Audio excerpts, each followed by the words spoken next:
So like I said before, most of my friends are females. And I asked them, one of the questions I always ask is just from an academic standpoint, you meet a guy and how long do you go from when you meet the guy to you realize that you want to have sex with him, or at least it's a possibility.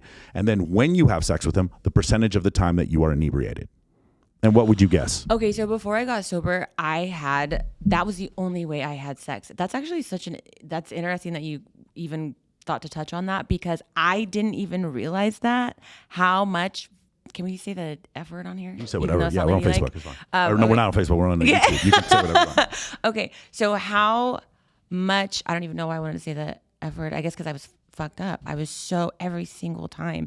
Luckily, I wasn't somebody that would get drunk and sleep around. So, I mean, I'm grateful to not have really had so many of those experiences. I never had like somebody take advantage of me or anything like that.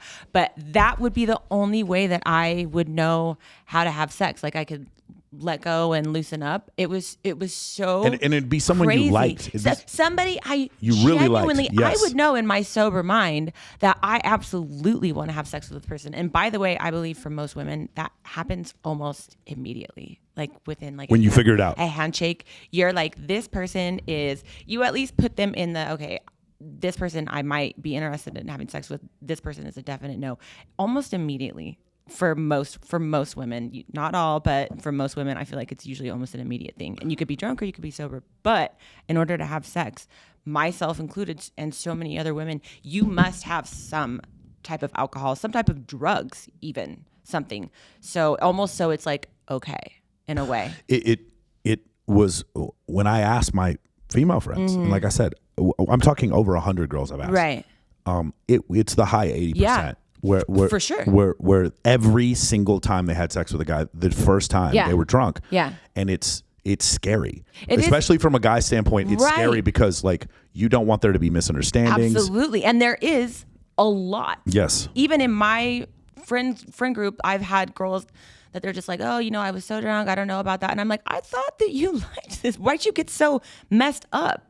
I know you just told me a couple of days ago you liked this person. Yeah. Now you guys had sex, you were drunk, and now you're kind of not sure about it.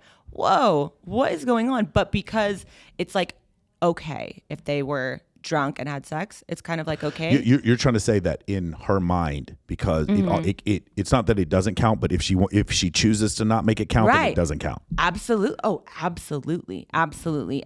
Or if the sex was bad, and they're like, well, I was drunk, so it's okay that it was bad. Okay. Or if they woke up and they felt kind of yucky, maybe he didn't treat them very well after, then they're like, well, he was an asshole, but I was drunk, so it's like, okay, it doesn't count really. So it's not a big deal. Personally, I'm mortified of that. Like every time if I were to ever date someone and like the first time we have sex, I always set up the second date. I do not want to ever have one night stands. I really, really try to. You've told me that before. Yeah, that's interesting, because if I lived in Vegas, that's all I would do. Because the reason why is because if I'm attracted to you, like, this is gonna sound kind of douchey or whatever, but like a woman's soul, female, or a woman's physical attractiveness does not affect me that much, which you can understand because at this point. Because you're surrounded by a lot of beautiful women. So it's going to take one or two more things. Yeah. Okay. And if we get to that point where I'm comfortable having sex with you, then I don't just want to have sex with you once. Okay. That's fair. That's the way I look at it. There's very little, because I know a lot of guys that, it's just kind of like this, let me use this girl for sex and then move on. And to me, maybe that's weird. Maybe it's because I rescue cats or whatever. But like, I just think it's because you rescue the cats. idea that like I'm gonna like have sex with this person and then not call them again and then have them feel some kind of way when I easily could have avoided causing them this hurt. Right. Makes no fucking sense to me. Right? I'm not trying to tell people, I'm not looking for true love or anything. But what I'm saying is I don't want to have sex. An idea of a one night stand just doesn't seem appealing to me.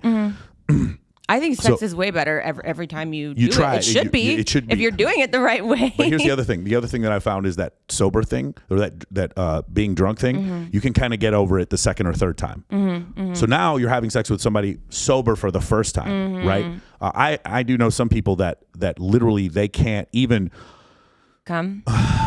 The two people you and I know both of them, so I'm not going to say their names, but they're huge influencers, both of them. Okay. And they did a video. Actually, I could probably say their name because they did a video about it where the guy said, I'd never had sex sober before. Yeah. I'd never had sex sober before. I want to tell you, sober sex is fucking wild. Is it wild? It's crazy. I've never had drunk sex. You have to make all these like conscious decisions. Yeah. You're in your head, but like in a nice way. You're deciding like, am I going to ride him like this? Am I going to suck it like this? Am I going to spit on him? Am I going to choke on it? And then you're like, but you're like not in your head, but you're like making a movie in your head, and then you're doing it and you're making decisions. It is wild. I didn't know you could have sex like this. So I'm like choosing to have the sex the way that I want to have the sex, and I'm like coming better. It's incredible. Sober sex is awesome, but it's scary. Yeah, because it's kind of like a commitment. Yes. You're kind of taking on that person, not only physically but mentally too, because you're the oxytocin. Yes. Yeah. It's honestly wild. It's wild.